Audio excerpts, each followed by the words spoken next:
Father disguises himself as a rideshare driver, and son hands him a note without knowing who he is.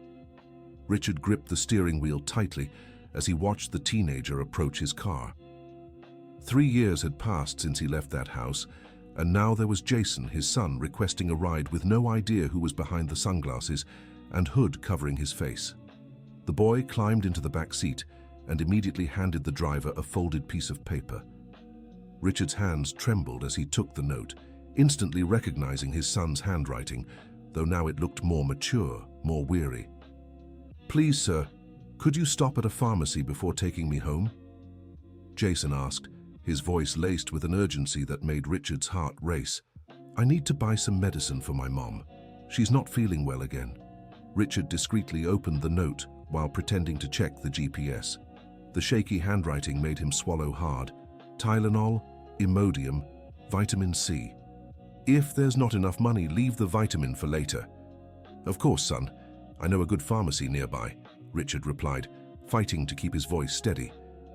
The word son slipped out naturally, but Jason didn't seem to notice anything odd. During the drive to the pharmacy, Richard watched Jason's tired face in the rearview mirror. The boy he'd left at 13 was now 16, but he looked much older. There was a seriousness in his eyes that shouldn't belong to someone so young. "Do you work or go to school?" Richard asked, trying to sound like any driver making small talk. "I work," Jason answered without hesitation. "I do bike deliveries after school. Sometimes I skip classes to take care of my mom and little brother." Richard felt a stab in his chest. Jason had given up part of his education to support the family he had left behind. "And your dad? Doesn't he help?" The question escaped before Richard could stop himself. Jason was silent for a long moment. Richard saw in the mirror how the boy clenched his hands in his lap. "My dad left us 3 years ago," he finally said, his voice barely a whisper. "Mom said he found out some things and just walked away. Never came back." Richard swallowed the tears threatening to fall. He wanted to explain, to say it wasn't like that. But how could he? How could he admit he'd believed a lie? That he'd run like a coward instead of fighting for the truth? They arrived at the pharmacy and Jason hurried inside. Richard watched through the window as the boy counted every dollar before making his purchase. When Jason returned to the car, he looked visibly worried. "Did you get everything?" Richard asked. "Almost. I was $10 short for the vitamin C," Jason replied, trying to hide his disappointment.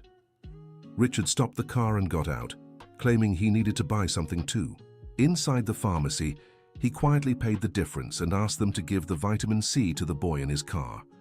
Dear listener, if you're enjoying the story, don't forget to like and especially subscribe to the channel. It helps us a lot as we're just starting out. Now back to the story. When Richard returned to the car, Jason's eyes were glistening as he held the box of vitamin C. "The pharmacist said someone paid for it," he murmured. "I don't know how to thank you, sir." "No need to thank me," Richard said, focusing on the road to hide his emotions. "People have helped me out when I needed it too." "Are you a dad?" Jason suddenly asked. Richard nearly lost control of the car. "Why do you ask?" "I don't know. You just seem to understand these things. My dad was never like that. He was more distant, at least in the last few months before he left." Richard remembered those final months before he walked away. He had truly become distant, consumed by suspicion and the doubts that Melissa, his ex-wife, had unwittingly fed. The fake paternity test he'd stumbled upon in the trash had shattered his trust. "Sometimes fathers are distant because they're hurting too," Richard said carefully. "Maybe your dad had reasons for acting that way." "My mum always says he didn't," Jason replied. "She says he just couldn't handle the responsibility and left. But I always felt there was more to it." Richard drove silently through the neighborhood streets he knew like the back of his hand. Every corner held a memory. The bakery where he bought bread every Sunday, the small park where he'd taught Jason to ride a bike, the boys' school. "Sir, can I ask you something personal?" Jason said suddenly. "Go ahead. If you had a son and found out he wasn't biologically yours, would you abandon him?" Richard had to stop the car at a red light to collect himself. The question hit like a punch to the gut. "I don't know," he answered honestly.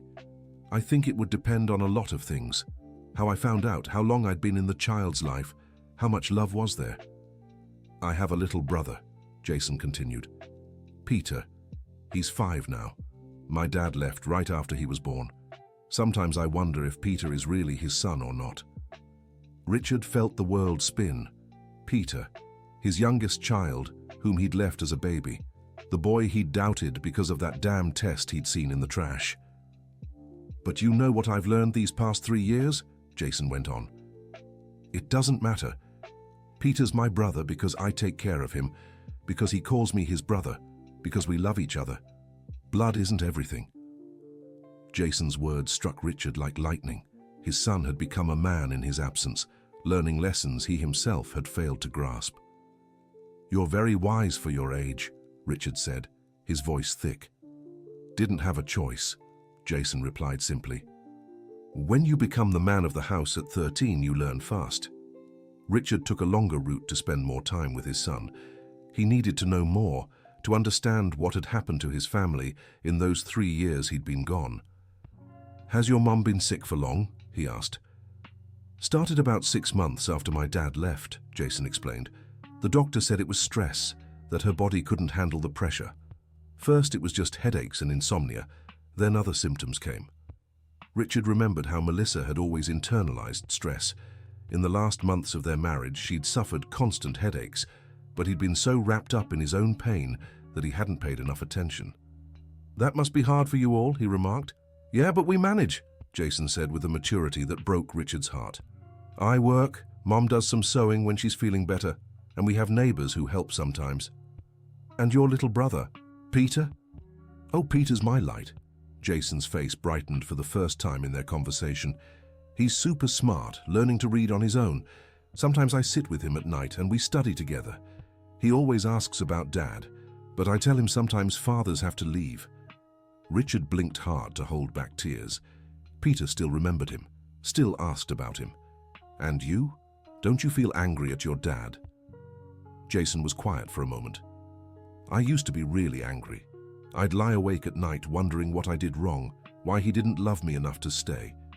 But then I realized holding on to anger only hurt me more. So I chose to believe maybe he's hurting too, somewhere." Richard couldn't answer right away.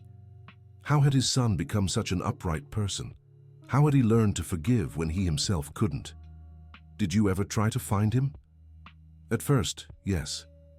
I asked the neighbors, looked on social media, even went to the company where he worked. But no one knew where he was," Jason sighed. "After a while I stopped. I realized that if he wanted to find us, he'd know where we were." Richard almost revealed everything right then. He almost took off his glasses and hood and hugged his son. But something held him back. He needed to understand more, to know the whole truth before exposing himself. "Do you still live in the same house?" "Yes. My mom didn't want to leave. She always says that if my dad decides to come back, he should know where to find us." Jason gave a bitter chuckle. "Sometimes I think she's still waiting for him." Richard's heart shattered a little more. Melissa was still waiting for him. After 3 years, she still held on to hope.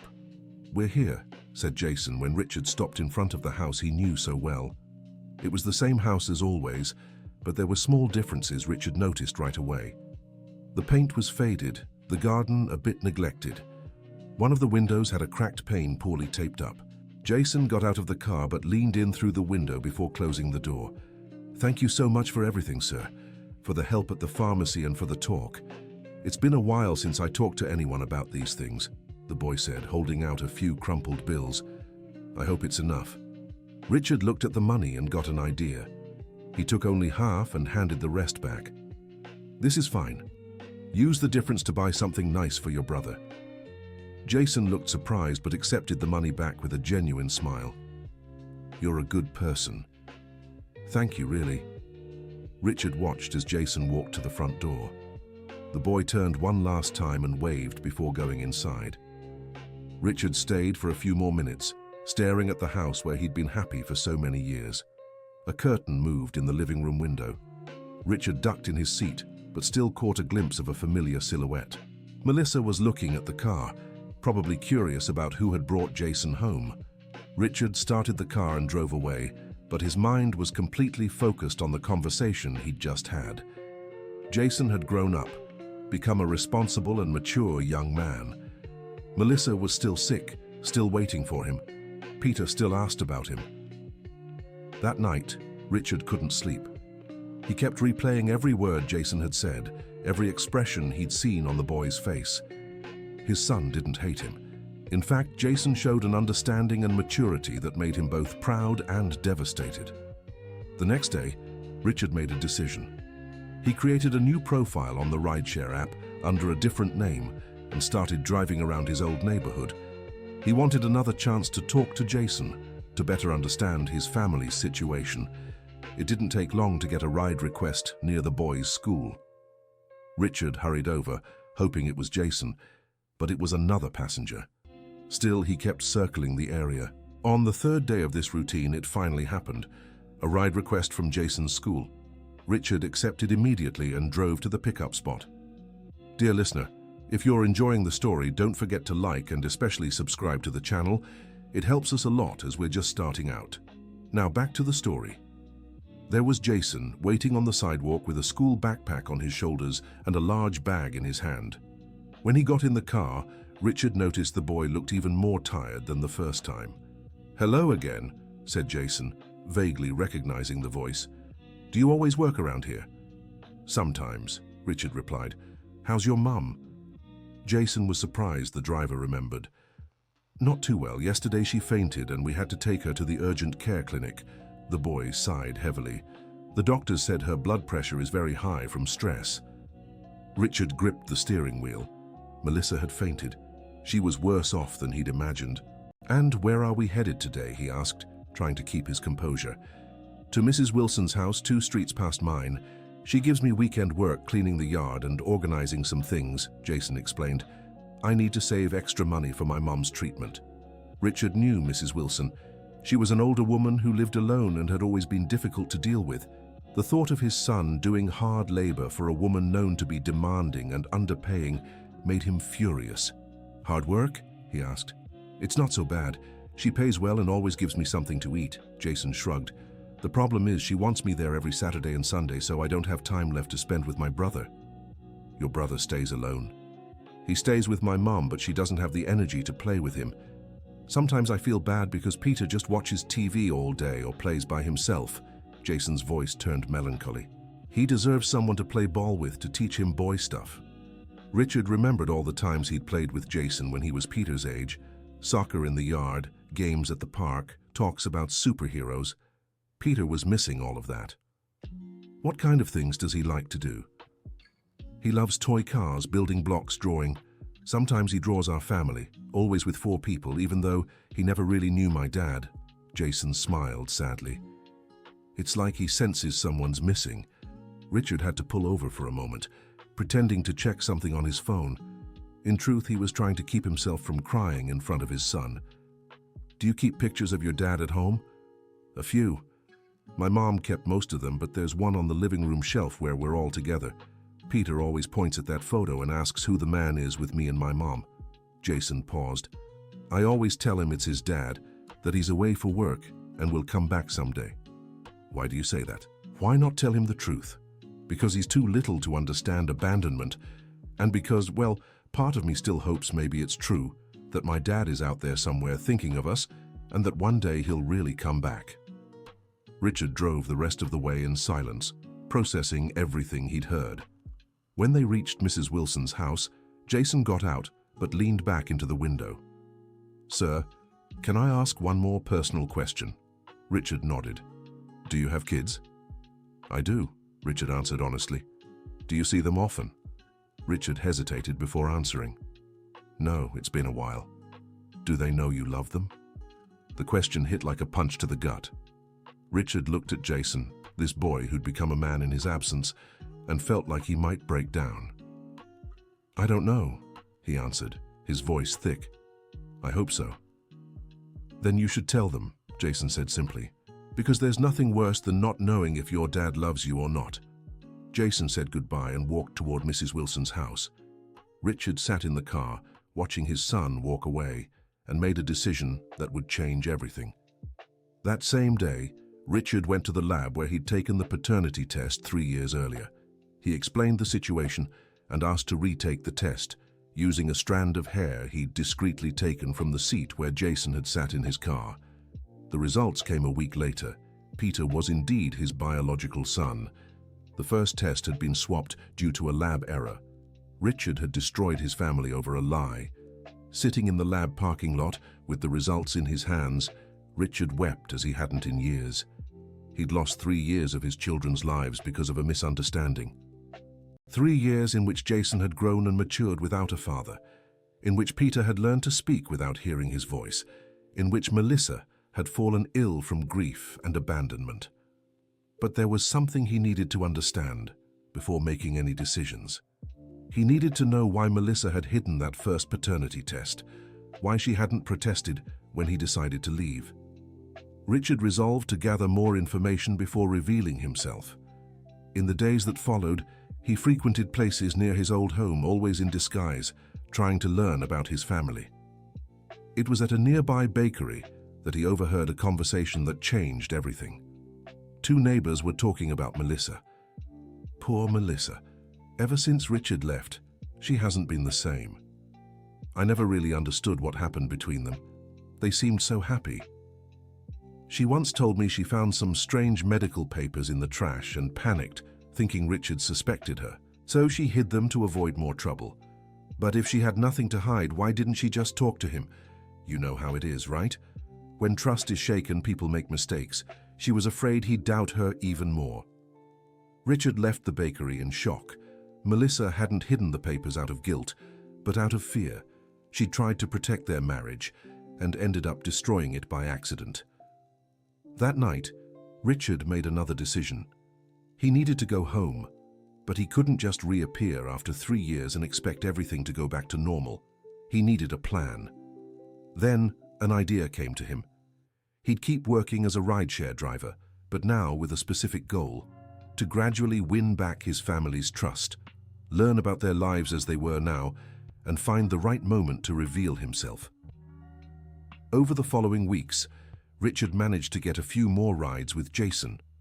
With each encounter, he noticed the boy growing more comfortable talking to him. Jason had, in a way, found a father figure in the mysterious driver, someone he could confide in. During one of these conversations, Jason revealed something that made Richard even more determined. "You know, sir, sometimes I think about looking for my dad again. I've even considered hiring a private investigator with the money I've saved from working." "Why don't you?" "Because I'm afraid of the answer," Jason admitted. "What if he really doesn't want anything to do with us? What if I find him and he says he's happier without us? That would hurt more than not knowing." Richard almost revealed everything then. He almost said his father was right there, that he'd never stopped loving them, that he'd made a terrible mistake but wanted to make it right. But he held back. What if the answer is the opposite? What if your father has been suffering just as much as you? "Sometimes I think about that too," Jason said. "Sometimes I dream he comes back and explains everything, that he had a good reason for leaving, that he never stopped thinking about us." "And what would you do if that happened?" Jason was thoughtful for a long moment. "I think I'd forgive him. Not right away, but with time, because holding on to anger only hurts me and I've suffered enough these past 3 years. Richard was deeply moved by his son's maturity. Jason had learned about forgiveness in a way many adults never do. Then, on a Friday, everything changed. Richard received an urgent ride request from the urgent care clinic. When he arrived, he saw Jason on the sidewalk, frantic, holding Peter in his arms.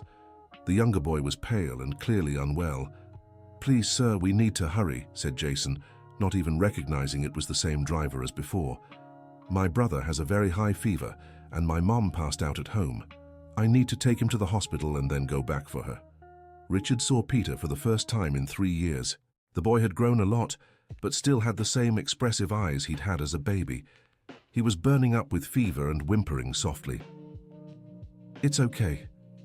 We'll figure this out," Richard said, trying to keep his voice steady. "Which hospital do you want to go to?" During the ride, Peter kept looking at Richard, as if there was something familiar about him. Richard had to fight the urge to take off his sunglasses and hug his youngest son. "Bro, this guy looks like someone," Peter murmured to Jason. "Don't talk nonsense, Peter, you have a fever," Jason replied, but Richard noticed the older boy also started studying him more closely. At the hospital, Richard helped Jason with Peter, and while they waited, the younger boy fell asleep in Richard's arms. Feeling his son's weight, listening to his breathing, it was one of the most emotional and painful experiences Richard had ever lived through. "He calmed down with you," Jason observed. "Usually he gets fussy around strangers. Kids can tell when someone truly cares," Richard said, discreetly stroking Peter's hair. Once Peter was treated and given medicine, Richard insisted on driving Jason back to get Melissa. On the way, Jason got a call from a neighbor saying she had already taken Melissa to the hospital. "My family is falling apart," Jason blurted out, finally showing the full weight of his stress. "I don't know what to do anymore. I'm 16, and I feel like I'm 50. Richard pulled the car over and on impulse took off his sunglasses. Jason stared at him, confused, as if there was something familiar in those eyes, but he still didn't make the connection. "Jason," Richard said, his voice trembling, "there's something I need to tell you." Dear listener, if you're enjoying the story, don't forget to like and especially subscribe to the channel. It really helps us out as we're just starting. Now back to the story. "What is it?" Jason asked, still staring hard at Richard. Richard pulled back his hood, fully revealing his face. Jason froze in absolute shock, his mouth open, unable to speak. "Dad?" he finally whispered, his voice barely audible. "Yes, son, it's me," Richard said, tears finally streaming down his face. Jason stood motionless for a few seconds, processing the information. Then, suddenly, intense anger twisted his expression. "3 years!" he shouted. "3 years I've handled everything alone. 3 years I've worked myself to death, taken care of my sick mom, raised your son, and you were here the whole time?" "Jason, let me explain." "Explain what?" Jason was beside himself. "That you abandoned us? That you let us struggle? That you let my mom get sick from grief?"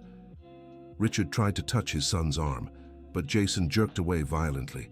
"Don't touch me. You don't have the right." "Please, just listen for a minute," Richard begged. "I can explain everything." "I don't want your explanations."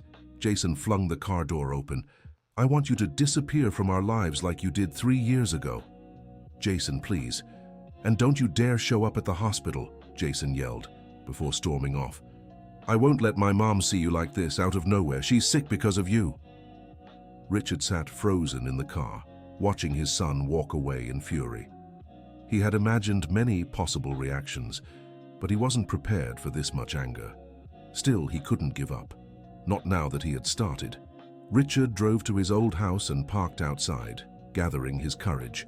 After an hour, he decided he couldn't wait any longer. He got out of the car and walked to the door. The house was exactly as he remembered it, but there were details that showed the hardships the family had endured. The peeling paint, the neglected garden, the makeshift repairs. Richard knocked on the door with his heart racing. No one answered. He remembered they were all at the hospital. He decided to wait. Hours later, a car pulled up in front of the house. It was Jason, returning with Peter in his arms and Melissa walking slowly beside him. Richard hid behind a tree, watching. Melissa looked visibly thinner and paler than when he had left her. She moved with difficulty, leaning on Jason. Peter seemed better, more lively. Richard waited for them to go inside, and after a few minutes knocked on the door. Jason answered, his face filled with despair when he saw him. "I told you not to come here," he whispered aggressively. "I need to talk to your mother," Richard said firmly. "I need to explain everything. She's weak. She can't handle a shock like this." "Jason, what's going on? Who is it?" came Melissa's voice from inside the house. Richard and Jason exchanged glances. It was all in Jason's hands now. The boy could make up any excuse and send Richard away, or he could let him in and face the situation. Jason stood silent for a long moment, clearly torn between anger and the need to resolve this once and for all. "Come in," he finally said, stepping away from the door. "But if she gets worse, I'll throw you out right then and there." Richard entered the house that had been his for so many years. Everything was almost the same, but there were new photos on the shelf. Photos of Jason graduating from middle school, photos of Peter at various ages, photos of the incomplete family. Melissa appeared in the living room, walking slowly, still a bit dizzy from the medication. When she saw Richard, she froze completely. "Richard," she said, her voice barely a whisper. "Hi, Melissa," he said simply. Melissa began to sway, her legs giving out. Richard rushed to steady her, and Jason, despite his anger, also stepped forward to help. Together, they helped Melissa sit on the couch. "Are you real?" she asked, touching Richard's face with trembling hands. "Or am I hallucinating from the meds?" "I'm real," Richard said, holding her hand. "I'm here." Melissa began to cry, a silent, deep sob that broke Richard's heart. Jason watched everything with a guarded expression, clearly trying to protect his mother and process his own emotions. "Why?" Melissa asked between tears. "Why did you leave? Why didn't you ever call? Why did you abandon the boys?" Richard took a deep breath. It was time to tell the whole truth. "Because I saw a paternity test in the trash and thought Peter wasn't my son. I thought you had cheated on me," he said, the words coming out with difficulty. Melissa grew even paler. "But I explained. I tried to show you the second test." "What second test?" Richard asked, confused. Melissa struggled to her feet and went to a cabinet in the living room. From a drawer, she pulled out a yellowed envelope. She handed it to Richard with shaking hands. Richard opened the envelope and found a paternity test dated 1 week after the one he had seen in the trash. This test confirmed that Peter was indeed his son. "I took the second test when I realized you were acting strange," Melissa explained.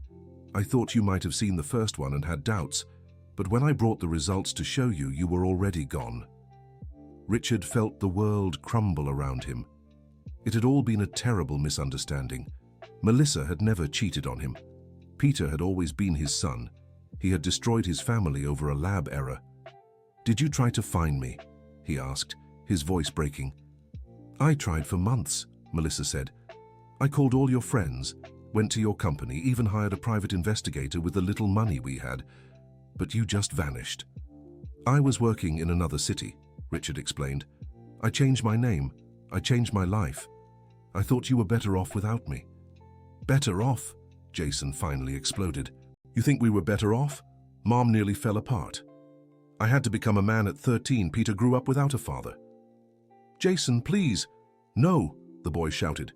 "You have no idea what we went through. How many nights Mom cried herself to sleep. How many times Peter asked why Daddy wasn't coming back. How many times I wanted to give up on everything." Richard was devastated. He had caused so much pain over a misunderstanding that could have been resolved with a simple conversation. "Son, I'm not your son," Jason yelled. "A son is someone you raise, someone you love, someone you protect. You just made me, but you didn't raise me." Jason's words stabbed Richard's heart like daggers. The boy was right. He'd lost the right to be called a father when he abandoned his family. "Jason, stop," Melissa said weakly. "Let him explain." "There's nothing to explain, Mom," Jason said, calming slightly at the sight of his mother's state. "He might have had reasons, but he still left us. He still didn't fight for us." Just then, Peter appeared in the living room, still drowsy from the medication. When he saw Richard, the boy stopped and stared intently at him. "I know you," Peter said, stepping closer fearlessly. "You were at the hospital with me." "I was," Richard said, kneeling to meet the boy's height. Peter glanced at a photo on the shelf, then back at Richard. "Are you my daddy?" he asked with childlike simplicity. Richard looked at Melissa and Jason, silently asking for permission. Melissa nodded, but Jason's expression remained closed off. "I am," Richard said, his voice breaking. "I'm your daddy." Peter smiled and ran to hug Richard. The man held his younger son tightly, feeling the weight of every hug he'd missed in those 3 years. "Why didn't you come see me?" Peter asked, still clinging to his father. Because Daddy did something very wrong, Richard explained. Daddy left when he shouldn't have. But are you back now? Peter asked hopefully. Richard looked at Jason and Melissa. Jason was still angry, but there was something in his eyes that showed he too wanted the family to be whole again. It depends, Richard said honestly. I have to earn your mum's and your brother's forgiveness. I already forgive you, Peter said immediately. You helped me at the hospital. Richard smiled through his tears. Peter still had the innocence of childhood, still able to forgive so easily. Melissa, Richard said, turning to his ex-wife, I know I don't deserve it, but can I try to win back your trust? Melissa stared at him for a long moment. Richard could see the battle in her eyes, the love she still felt for him, fighting against the hurt of 3 years of abandonment. I never stopped loving you, she finally said, but I don't know if I can trust you again. I don't know if I can survive another abandonment. I understand, Richard said. And you, Jason? Jason stayed silent for a long time. Richard could see the boy wrestling with his emotions, anger, pain, but also relief at finally having answers. I need time, Jason finally said. I need to process all this. 3 years is too long to just forget. Richard nodded understandingly. It was more than he deserved, considering everything. I'll prove to you I've changed, Richard promised. I'll show you I've learned from my mistakes. How? Jason asked, still wary. I don't know yet, admitted Richard. But I'll find a way. Melissa coughed, reminding everyone she was still recovering.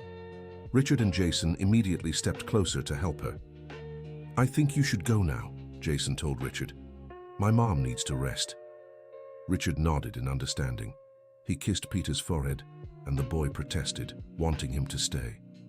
Will Daddy come back tomorrow? The younger boy asked. Richard looked at Jason and Melissa. If they let me, he said. You can come back, Melissa said wearily, but take it slow. We'll talk. Get to know each other again. Richard left the house with a mix of hope and apprehension. He had managed to reconnect with his family, but he knew it would be a long road to fully regain everyone's trust. In the following days, Richard established a routine. He stopped by the house every afternoon, always bringing something useful. Tylenol for Melissa, educational toys for Peter, books for Jason. He never stayed too long, respecting the family's space. Peter was the first to grow completely comfortable with his presence. The boy would run to hug him whenever he arrived and grew sad when he had to leave. Richard cherished every moment to make up for lost time, playing, teaching, listening to his youngest son's stories. Melissa gradually opened up. At first, they talked about simple things, her health, his job, household bills. Richard insisted on helping financially, but Melissa resisted, afraid of creating dependence. Jason was the hardest to reach. He kept a polite but cold distance. He answered when spoken to, but rarely started conversations. Richard could see the boy was watching, evaluating, trying to decide if he could trust his father again. Then, one Saturday afternoon, everything began to change. Richard arrived for his daily visit and found Jason struggling with heavy grocery bags, clearly overwhelmed. Let me help, Richard offered. I don't need it, Jason replied coldly. Jason, you're 16. You shouldn't be carrying all this alone, Richard insisted, taking some of the bags. Oh, now you care about what I should or shouldn't be doing, Jason shot back, though without the explosive anger from the early days. Richard stopped walking and looked directly at his son. I know I don't have the right to worry. I know I lost that right when I left. But I'm still your father, and I'll always worry about you. Jason was surprised by Richard's blunt honesty. It was the first time his father openly admitted he had forfeited his rights. Why did you come back? Jason asked suddenly. Really? Why now? Richard set the bags down and sat on a low wall, motioning for Jason to do the same. Because I realized I'd made the biggest mistake of my life, Richard said. Because I spent 3 years running from the pain instead of fighting for my family. Because I found out Peter really is my biological son and saw that I destroyed everything for nothing. But what if he wasn't? Jason asked. What if Mom really had cheated? Would you have stayed away? Richard thought before answering. I hope not. I hope in those 3 years I would have learned that family isn't just about blood. It's about love, care, being there. You taught me that yourself when you said you take care of Peter because you love each other. Jason was surprised to hear his own words repeated back to him. You remember what I said in the car? I remember every word, Richard said. You taught me more about fatherhood in those talks than I'd learned in my whole life. Jason fell silent, processing this. So you knew who I was from the start? I did. And my heart broke more with every conversation, seeing the incredible man you'd become without me. Why didn't you reveal yourself sooner? Because I was afraid of your reaction. Because I wanted to understand the family situation before causing more pain. Because I'm a coward. Richard was brutally honest. Jason looked at his father for a long moment. You really are a coward, he said finally, but without anger. But at least you admit it. Richard let out a bitter laugh. It's a start, right? It is, Jason agreed. A very small start, but it's a start. They resumed walking toward the house, and Richard noticed Jason wasn't as tense anymore. Can I ask you something? Said Richard. Go ahead. What do I need to do for you to forgive me? Jason stopped walking and looked directly at his father. I don't think it's about forgiveness, he said. It's more about trust. How can I trust that you won't leave again at the first sign of trouble? Richard understood that was the core issue. It wasn't about explaining the past. It was about securing the future. You can't, Richard admitted. Only time can prove that, and I'm willing to wait as long as it takes. Jason nodded, seeming satisfied with the answer. When they got home, Peter ran to hug Richard as usual, but this time Jason didn't immediately walk away. He watched the interaction between father and younger son with a softer expression. Peter, tell Dad what you learned today, said Jason, surprising Richard by referring to him as Dad. Peter eagerly showed off the drawings he'd made, the letters he was learning to write, and a new song he'd learned from TV. Richard gave the boy his full attention, asking questions, praising him, genuinely engaging. Melissa watched from the armchair, a faint smile on her face. Richard noticed she looked a little better, less pale, more present. How are you feeling? Richard asked when Peter went to fetch more drawings. Better, Melissa replied. Having you here has helped more than I expected. How so? Seeing you really trying, seeing Peter happy, seeing Jason starting to relax, she paused. Having hope again. Richard was moved by her words. I don't want to give you false hope, he said carefully. It's not false if you've really changed, Melissa answered. The question is, have you?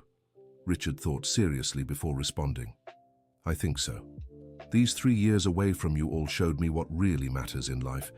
They showed me that problems are solved by talking, not running. Melissa nodded, seeming to consider his answer. We'll have to talk about a lot of things, she said. About what happened, about how to move forward, about how to rebuild trust. I know, said Richard, and I'm ready for those conversations. That night, for the first time in 3 years, Richard had dinner with his family. It was strange and familiar at the same time. Peter chattered non-stop, happy to have the whole family together. Jason remained observant, but joined in the conversation. Melissa smiled more than Richard had seen since his return. When it was time to leave, Peter did what he did every night, asked Richard to stay. Daddy, why don't you sleep here? The boy asked. Your bed is still there. Richard glanced at Melissa and Jason, clearly leaving the decision to them. Daddy can't sleep here yet, Melissa explained gently, but he'll keep visiting us every day. When can he sleep here? Peter insisted. Melissa and Jason exchanged looks. It was a question everyone was thinking, but no one wanted to voice yet. When we're all ready, Jason finally said. When we trust he'll stay. Richard was grateful for Jason's honesty. That was exactly it. A matter of trust, not forgiveness. In the following weeks, the family dynamic gradually changed. Richard started helping Jason with his work, offering to handle the heavier or more distant deliveries. At first, Jason resisted but eventually accepted when he realized he truly needed the help.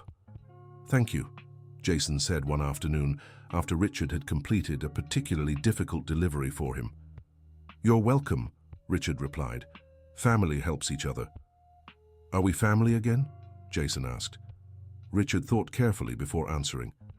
"I'd like us to be, but I understand if you don't feel that way yet." Jason was silent for a moment. "Sometimes I do, sometimes I don't," he admitted. "It's confusing." "I get it," Richard said. "No rush, I'll be here while you figure it out." It was Richard's patience that began breaking down Jason's barriers. The boy had expected his father to push for a quick reconciliation, but Richard was respecting everyone's pace. One night, Jason had a nightmare. He woke up screaming, something that hadn't happened in months. Melissa rushed to his room, but she wasn't feeling well and couldn't calm him down. Richard, who was visiting, asked for permission to help. "Let me try," he said gently. Jason was restless, still half asleep, reliving some old trauma. Richard approached slowly and began speaking softly, just as he had when Jason was little and had nightmares. "Easy, son. It's okay. You're safe," Richard murmured, stroking Jason's hair. Gradually, Jason calmed down. When he fully opened his eyes and saw Richard there, he didn't pull away as Richard had expected. "Thank you," Jason whispered. "Always," Richard replied. From that night on, something shifted between them. Jason began accepting his father's presence more naturally, asking questions about where he'd been, what he'd done during those 3 years. Richard answered everything honestly. His job as a rideshare driver, the tiny room he lived in, the sleepless nights thinking about his family, the money he saved, hoping to help them again someday. "You were living in a rented room?" Jason asked, surprised. "I was. I didn't deserve better," Richard said. "But why didn't you come to us sooner?" "Pride, fear, shame." Richard was honest. All the worst possible reasons. Jason grew thoughtful. "Did you suffer those 3 years?" "Every day," Richard admitted. "But you suffered more, and that was my fault." "True," Jason agreed. "But at least now I know you suffered too. That helps a little." It was a turning point in their relationship. Jason had processed that his father had also suffered, that it hadn't been an easy or happy decision for Richard. 2 weeks later, on a Sunday morning, Peter woke up sick again. This time, Melissa wasn't feeling well either, and Jason was desperate, unsure who to turn to. That's when the phone rang. It was Richard, calling to ask if he could visit earlier that day. "Dad," Jason said, the first time he'd used that word since their reunion, "I need your help." Richard arrived in 15 minutes and took complete control of the situation. He took Peter to the urgent care clinic, made sure Melissa was comfortable in bed, straightened up the house, went shopping, and made lunch. When everything was settled, Jason looked at his father with a different expression. "Thank you," he said. "I don't know what I would have done if you weren't here." "You would have managed, like you always do," Richard said. "But it's good to know you don't have to manage alone anymore." That night, when it was time for Richard to leave, Peter asked his usual question about his father staying over. But this time, before Melissa or Richard could answer, Jason spoke up. "Mom, I think it's time for him to come home." Melissa looked at her oldest son in surprise. "Are you sure?" "I am," said Jason. "I am. He proved he's changed, proved he won't run away again, and we're a family." Richard felt his eyes fill with tears. After months of patience and effort, he had finally regained his son's trust. "And you, Melissa?" Richard asked carefully. "How do you feel about this?" Melissa looked at Richard for a long moment. "I love you," she said simply. "I always have. If you promise this time is forever, then yes, you can come home." "I promise," said Richard, his voice choked. "I promise I'll fight for this family every day for the rest of my life." Peter shouted with joy and ran to hug his father. Jason smiled genuinely for the first time since their reunion. Melissa rose from the armchair and walked slowly to Richard. "Welcome back," she said, embracing him. Richard hugged his entire family, feeling he was finally home again. It had been a long and painful journey, but every moment of struggle was worth it. That night, Richard slept in his own bed for the first time in 3 years. Peter insisted on sleeping between him and Melissa, as if afraid his father might disappear again overnight. In the following months, the family adjusted to their new reality. It wasn't easy. There were practical matters to settle, emotional wounds to heal, new habits to build, but everyone was committed to making it work. Richard found a better job and stopped working as a rideshare driver. Jason returned to school normally, no longer burdened with supporting the family alone. Melissa began recovering from her illness, with less stress in her life. Peter flourished with his father's presence. Finally, he had someone to play ball with, to teach him boyish things, to read bedtime stories. One Saturday afternoon, nearly a year after their reunion, Jason asked a question that caught Richard off guard. "Dad, can I ask you something?" "Of course." "Tell us those stories from my childhood. I want Peter to hear them too." Richard smiled, understanding the request. Jason wanted Peter to have the same memories he'd had, wanted the family to reclaim its traditions. That evening, Richard told stories to both sons, just as he had years ago. Peter listened, fascinated and happy to finally have his father there. Jason listened nostalgically, reliving good memories from his childhood. Melissa watched from the doorway, her heart full of gratitude. Her family was whole again. 2 years later, on an ordinary morning, Jason got into a rideshare car to go to school. This time, when he saw who the driver was, he grinned widely. "Hi, Dad." "Hi, son. Where to today?" "School. But can we take the long way? I want to talk." Richard drove unhurriedly, knowing these moments with Jason were precious. "What do you want to talk about?" "About how brave you were to come back," said Jason, "and how grateful I am for it." "I wasn't brave," Richard said. "I was desperate. The courage was yours, giving me a second chance." "We gave each other a second chance," Jason corrected. "We all deserve to be happy again."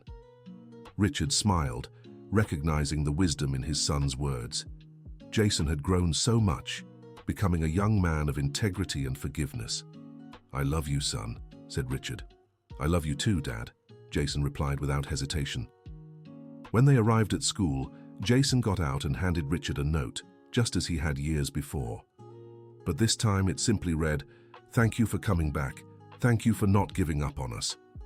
Richard tucked the note into his pocket and drove to work, his heart at peace. He had won his family back. He had learned that true love never quits, that families can be rebuilt, and that it's never too late to right the wrongs of the past. That afternoon, when he returned home, Peter ran to hug him as he always did. Melissa greeted him with a kiss and a smile. Jason looked up from his books to wave.